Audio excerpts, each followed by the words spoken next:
कि बेबस लाशें अंदर पड़ी हैं, उनका दीदार करो और जाओ यहां से। मैंने कुछ नहीं किया साहिल भाई, ऐसा कुछ नहीं किया जैसा आप समझ रहे हैं। धोखा मेरे साथ हुआ है। अरे वो तो सब होना ही था। हम सब तुम्हें मिलकर समझा रहे थे कि काशान धोखेबाज है, बत्ताखोर है, बदमाश है वो, लेकिन तुम्हारी अकल पे तो पर्दे पड़ गए थे ना। अरे माँ बाप का दिल दुखाने वालों को खुशियां कब मिलती हैं? अरे उनके नसीब में तो शर्मिंदगी, जिल्लत और रुसवाई लिख दी जाती है। मैं घर से भागकर नहीं गई थी।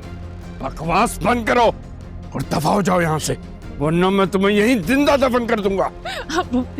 बाबा मैंने ऐसा कुछ नहीं किया जैसा आप समझ रहे हैं। जो कुछ भी हुआ, मेरी इज्जत और वकार दागदार हो गया तुम्हारी वजह से। मेरी बतूल की खुशियां तबाह बर्बाद हो गई तुम्हारी वजह से। मैं सबके सामने शर्मिंदा हो गया तुम्हारी वजह से। मैं मोहल्ले में किसी को मुंह दिखाने के काबिल नहीं रहा तुम्हारी वजह से।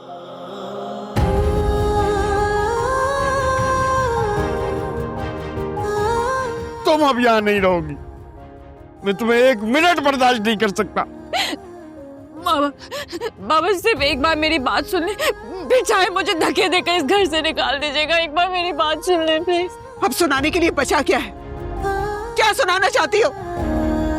मोहल्ले वाले हमें बहुत कुछ सुना कर गए, अब तुम्हारे सुनाने की जरूरत नहीं है। दफा हो यहाँ से।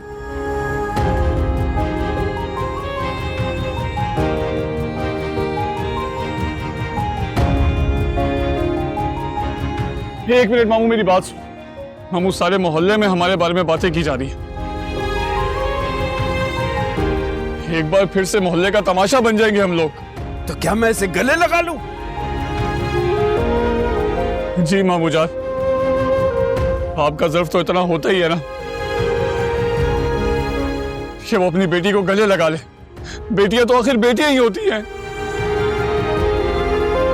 नहीं, बेटी अगर बाप की इज्जत का ख्याल ना रखे, उसकी बात ना माने, तो वो बेटी रहमत नहीं जहमत बन जाती है।